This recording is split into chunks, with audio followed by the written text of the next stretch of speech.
porque tú eres fiel en nuestras vidas. Tú nos mantienes firmes en ti, Señor, con gozo, con alegría, siempre contentándonos con todo lo que tú nos das. Gracias por este momento especial.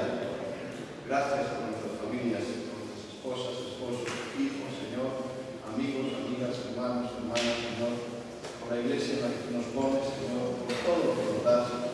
Te damos acción de gracias. Gracias por todo. Gracias por tu palabra. Tráenosla conforme la necesitamos a cada uno, Señor. Gracias porque entendemos tu propósito en nuestras vidas, Señor, y por eso nos sentimos bien y con gozo. Gracias en el nombre de Jesús. Amén. Gloria a Dios. Se oye bien atrás, ¿verdad? Yo digo esto porque el sonido está un poco patatoso, entonces. Gloria a Jesús. ¿Cómo estás hoy? ¿Contento? ¿Gozoso? ¿O solo mirando tus cosas y tus preocupaciones? Como la gallina que solo mira a su alrededor. ¿Cómo estás? ¿O tienes la visión del águila? ¿Qué visión tienes? ¿La del águila o la de la gallina? Picoteas a tu alrededor las migajas que caen de la mesa, o tienes una visión amplia, con expectativa en el Señor, con revelación en su Espíritu Santo, viendo por dónde viene y viendo por dónde va, porque el Espíritu Santo es único, es genuino, es como es, no hay otro igual. Y Él en nuestras vidas es el que nos hace tener una vida de victoria, de fortaleza, aleluya, de alegría, de paz, de sosiego, de revelación, de poder, aleluya. Y eso es precioso. Esta mañana les compartía a los hermanos en Elche y les decía bien claro que uno cuando dice soy cristiano o cristiana, tiene que sentirse bien, lleno. Yo no sé lo que ocurre en ti cuando tú dices, soy cristiano. ¿Qué ocurre? ¿Cómo te encuentras? ¿No ocurre nada? Pues es cuestión de preocupación. Pero si realmente cuando dices eso, estás proclamando de que Jesucristo mora en tu vida, reina en tu vida, y eso produce satisfacción, produce paz, produce, algo que no se puede decir con 4 palabras, ni con 100 ni con 2000. Hay que experimentarlo. Aleluya. Yo te invito a que experimentes esa sensación de decir, soy cristiano porque Cristo mora en mi corazón, mora en mi vida, dirige mi vida. Aleluya. Y verás cómo es una sensación maravillosa que Cristo te puede hacer experimentar cuando mora en nuestras vidas. A mí me sorprende mucho la vida de Pablo el apóstol. Un hombre tremendo, un hombre lleno de fe, un hombre con una revelación importantísima, un hombre obediente a Dios hasta la muerte. Aleluya. Un hombre que realmente hacía la voluntad de Dios, pero en su vida existía 2 cosas necesarias. Una esencial, que es Cristo, es Dios, y la otra necesaria, que es el sacrificio. Sacerdote viene de sacrificio, no viene de otra cosa. Sacerdote viene de sacrificio porque los sacerdotes eran los que llevaban el sacrificio delante del altar. Antiguamente lo que hacían era llevar el cordero, normalmente el cordero pascual, para poderle dar el sacrificio por expiación de los pecados y expiación de las personas y expiación del pueblo de Dios sobre todo. Aleluya. Pero hay una cosa bien clara. Ese sacrificio de expiación que los sacerdotes hacían antes, ahora ya no se hace con corderos. Aleluya. se hace de otra manera, y es el sacrificio de la oración. Todos los hombres que aquí están, que tienen mujer y hijos, son sacerdotes de su casa, son sacerdotes de su familia. Y lo primero que tienen que hacer cada mañana cuando se levantan es ofrecer sacrificio de oración por su vida, por sus hijos y por su esposo. Igual que el Cordero Pascual era llevado el día de la Pascua, lo llevaba el sacerdote delante del altar y ofrecía sacrificio por todo el pueblo. Nosotros tenemos esa responsabilidad, pero todos los hijos de Dios e hijas de Dios tienen la responsabilidad de orar, y sobre todo orar en acción de gracias, porque todo lo que sucede a nuestro alrededor desde que conocimos a Cristo Jesús, indudablemente que tiene que mostrar gratitud. ¿Amén o no amén? Gratitud a Dios, evidentemente. Por eso hablamos de acción de gracias a Dios por todo. Gracias a Dios por mi esposa, gracias a Dios por mis hijos, gracias a Dios por la iglesia, gracias a Dios por los hermanos, los que me gustan más, los que me gustan menos, pero yo doy gracias a Dios por todo. ¿Amén? A ti te caen todos igual, ¿verdad? Seré yo el único raro. Yo amo a todos, pero unos me caen mejor y otros me caen. Eso es así. Y es igual. Lo que tenemos que ser es sinceros. ¿Amén o no amén? Amén. Pero amar, debemos amar a todos. Amén. Y acción de gracias debemos dar por todos. ¡Aleluya! Esa era la oración de Pablo. Era tremendo. La vida de Pablo es un modelo a seguir después del de Cristo para todos aquellos que creen. Pero la oración durante su vida, durante la vida de Pablo, debe de ser un ejemplo para nosotros, para podernos cultivar en esa vida de oración perpetua, diaria. Amén. Porque la oración produce satisfacción en nuestro interior, porque trae parte de Dios a nuestra vida, trae fortaleza a nuestra vida espiritual para poder afrontar los dardos del maligno, para poder afrontar las situaciones carnales naturales, para poder afrontar todas las situaciones que vienen en el caminar diario. ¿Amén? Aleluya. Por eso tenemos que tener claro que necesitamos oración. Aleluya. Pablo, cuando se convirtió, tuvo una oración preciosa. Vamos a leer. En Hechos 9, versículo 3 al versículo 6.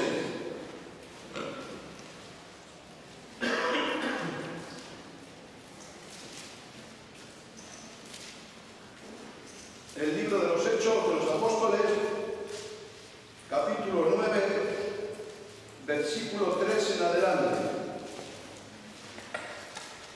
Esta es la oración durante la conversión de Pablo el apóstol. Mas yendo por el camino aconteció que al llegar cerca de Damasco, repentinamente le rodeó un resplandor de luz del cielo, y cayendo en tierra oyó una voz que decía: Saulo, Saulo, ¿por qué me persigues? Y él dijo: ¿Quién eres, Señor? ¿Qué estaba haciendo Pablo con Dios en este momento? ¿Qué estaba haciendo?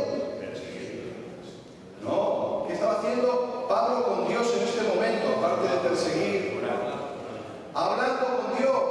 ¿Y hablar con Dios qué es? Orar. Aleluya.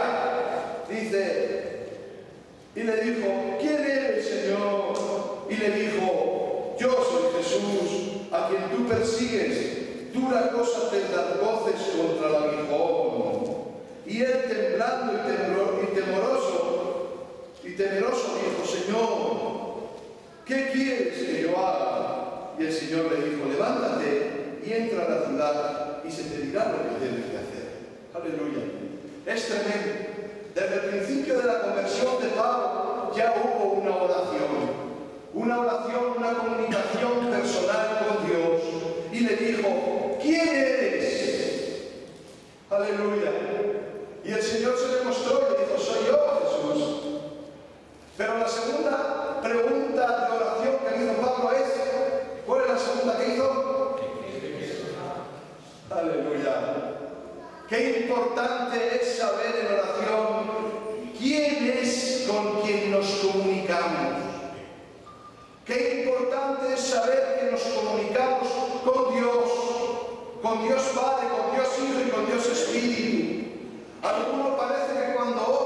incorporan a su oreja, a su oído, o a su conciencia, o a su corazón, pero no entienden que la oración no debe ser para ellos mismos ni para la iglesia, sino la oración debe de ser para... Pero no solamente debemos de saber quién eres tú, Señor, sino también tenemos que saber qué quieres que haga. Desde el principio de la conversión de Pablo, tenía bien claro algo. Él quería saber claramente con quién hablaba en esa oración. Y segundo, cuando entendió con quién hablaba, quería saber lo que tenía que hacer. Es bonito, hermano. Sería un milagro que hoy en día todas las conversiones serían así. ¿Con quién hablo? ¿Quién eres? Soy yo, soy Jesús. Dios mío, ¿qué quieres que yo haga? Hay disposición hoy en los corazones, en las vidas, de hablar con Dios, de saber que hablamos con Dios, de saber que tenemos comunicación con Dios, pero seguidamente decirle qué quieres que yo haga. O empezamos a hacer nosotros por inercia, empezamos a hacer conforme nos interesa, o según San me conviene. ¿Conoces a ese santo? Pues todos tenemos mucho de San me conviene. A San me conviene hay que crucificarle. A ese sí hay que crucificarle, pero dejarle ahí, en la cruz, y que no resucite. Porque San me conviene es el rey Agá, el rey de Leo, que ya hemos hablado bastante en esta iglesia. Amén. Qué bueno es saber con quién hablamos y cuán bueno es saber lo que tenemos que hacer. ¿Sabes realmente lo que tienes que hacer de la parte de Dios?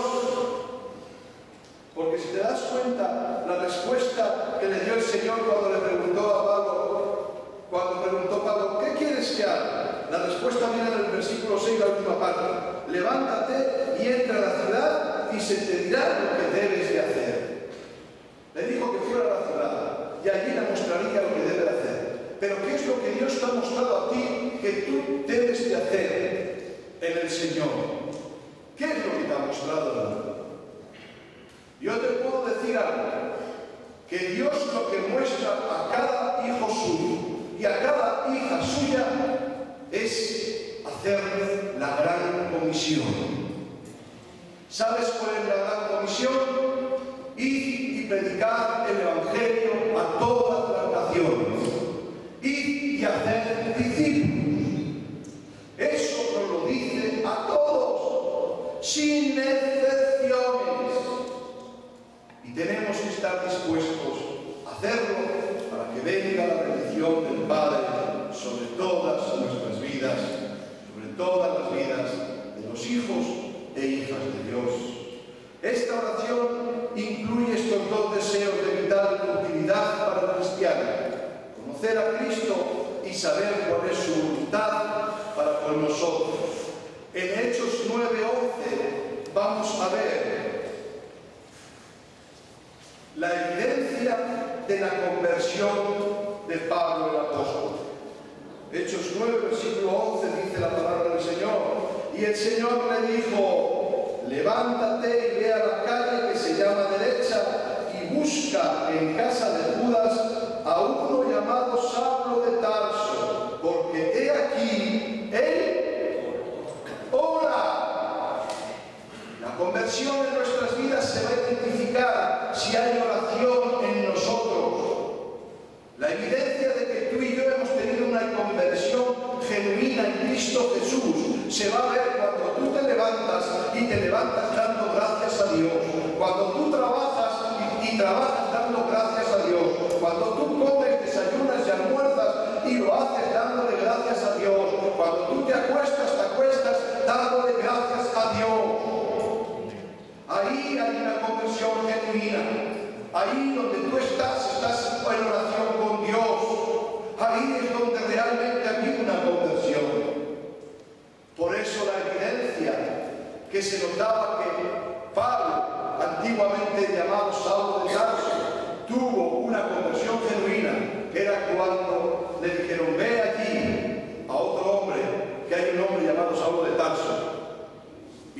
Verás por qué. ¡Ora! ¡Aleluya! ¡Qué importante, hermano! ¡Qué importante!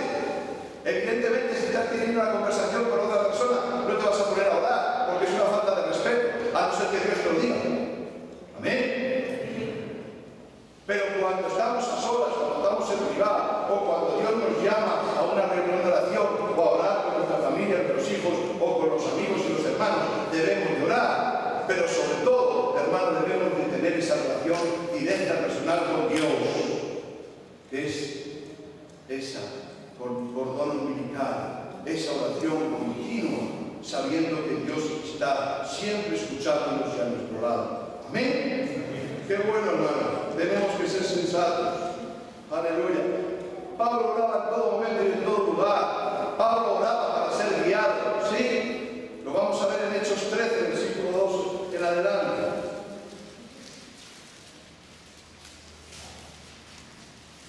El libro de los Hechos, capítulo 13, versículos 2 y 3. Había entonces en la iglesia que estaba en Antioquía profetas y maestros: Bernabé, Simón, el que se llamaba Níger, Lucio de Cirene, Manaén, el que se había criado junto a Herodes, el tetrarca, y Saulo. Ministrando estos al Señor y ayunando, dijo el Espíritu Santo: apartadme a Bernabé y a Saulo para la obra a que los he llamado. Aleluya. El primer viaje misionero empezó con una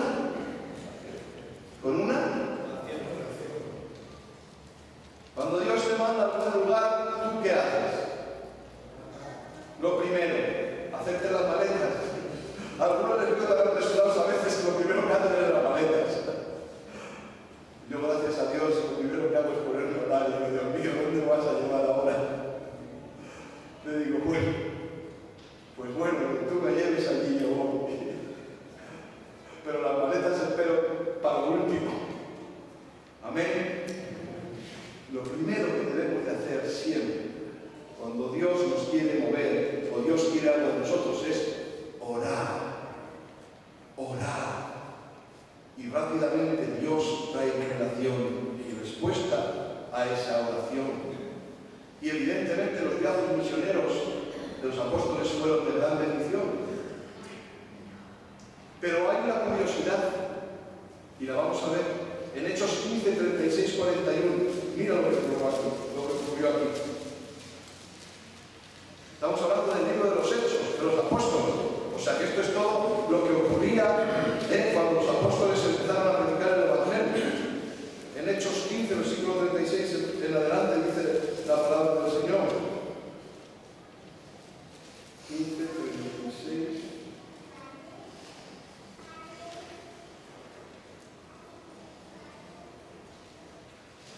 Después de algunos días, Pablo dijo a Bernabé: eran los mismos, ¿no? De antes. No eran los mismos de antes, de la oración de antes, ¿no? ¿No? Sí, ¿no? Después de algunos días, Pablo dijo a Bernabé: volvamos a visitar a los hermanos en todas las ciudades en que hemos anunciado la palabra del Señor, para ver cómo están. Y Bernabé quería que llevasen consigo a Juan, el que tenía por sobrenombre Marcos, pero a Pablo no le parecía bien llevar consigo al que se había apartado de ellos desde Panfilia, y no había ido con ellos a la obra, y hubo tal desacuerdo entre ellos que se separaron el uno del otro. Bernabé, tomando a Marcos, navegó a Chipre, y Pablo, escogiendo a Silas, salió encomendado por los hermanos a la gracia del Señor, y pasó por Siria y Cilicia, confirmando a las iglesias. Pero si te das cuenta de lo que aquí ocurrió, es algo tremendo. ¿Aquí qué faltó? Aquí faltó algo.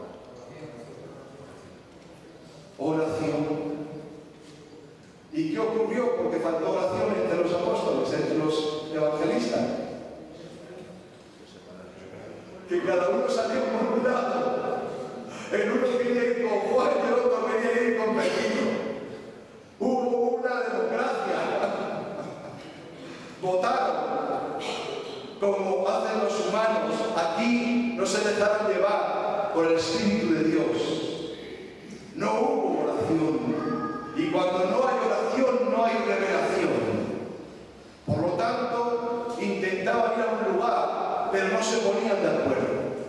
Y uno decía para aquí y el otro decía para allá. Al final se separaron y bueno, al final Pablo se fue con Silas y sí que pudieron confirmar a una iglesia. Pero ya hubo un desacuerdo. Falta de oración, hermanos.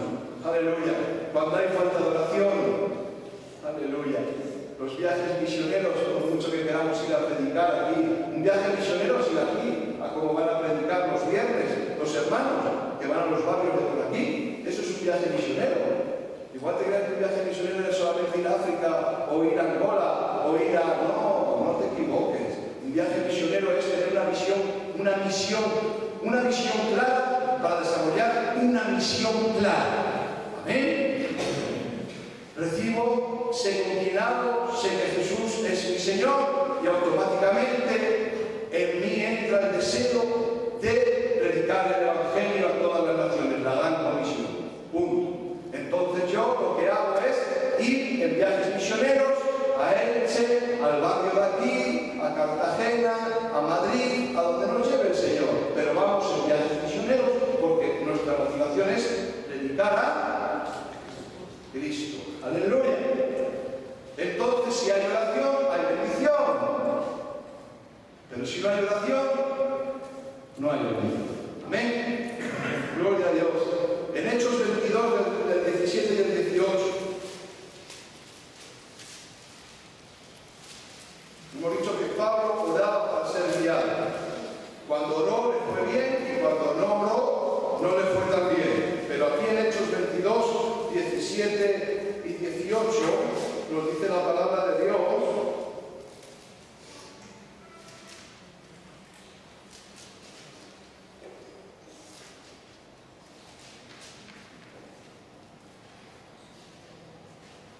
Perdonad, hermano.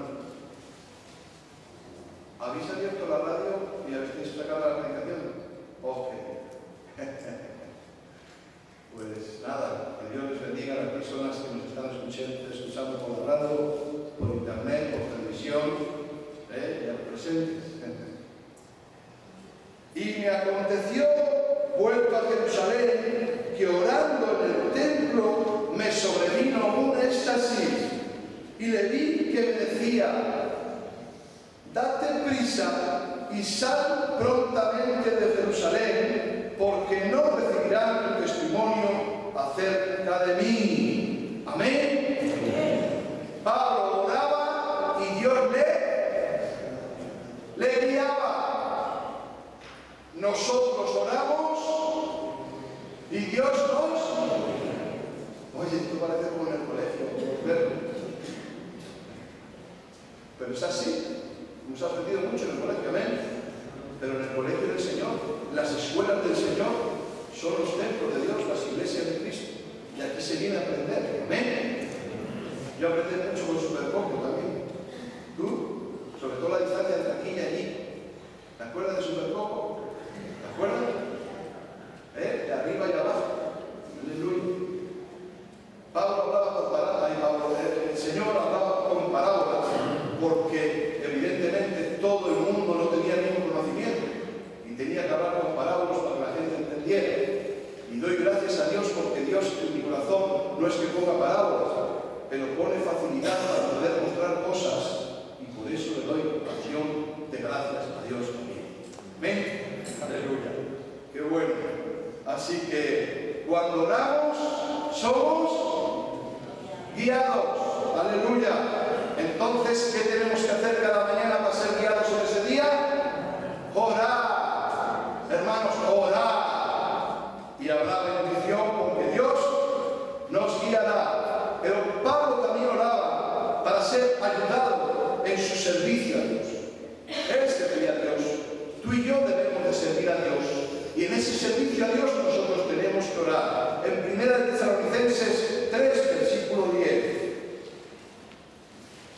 1 Tesalonicenses, la primera carta de Pablo a la iglesia de Tesalónica.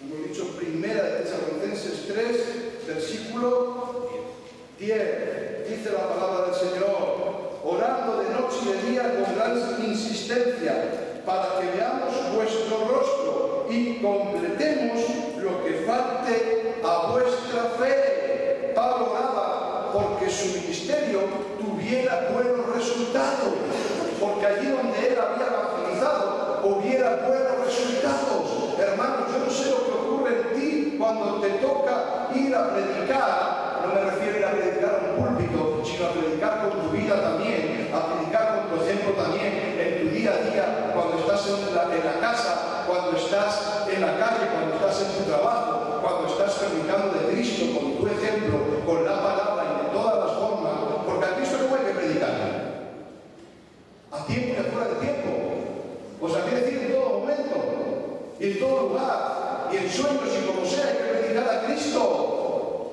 Amén. Pero cuando predicamos de cualquier forma que prediquemos, ¿qué tenemos que hacer luego? Orar por ese lugar, por esa persona, por esa familia, por esa situación. Aleluya. Para que Dios siga escuchando el clamor de su pueblo, de sus hijos. Aleluya. Y Él en su misericordia nos va a escuchar y nos va a responder. Esta mañana hablábamos de Jeremías. Jeremías tenía algo, pues tenía muchas cosas, pero le llamaban el profeta. Bueno, algunos dicen el profeta llorón. Yo le llamo el profeta orón.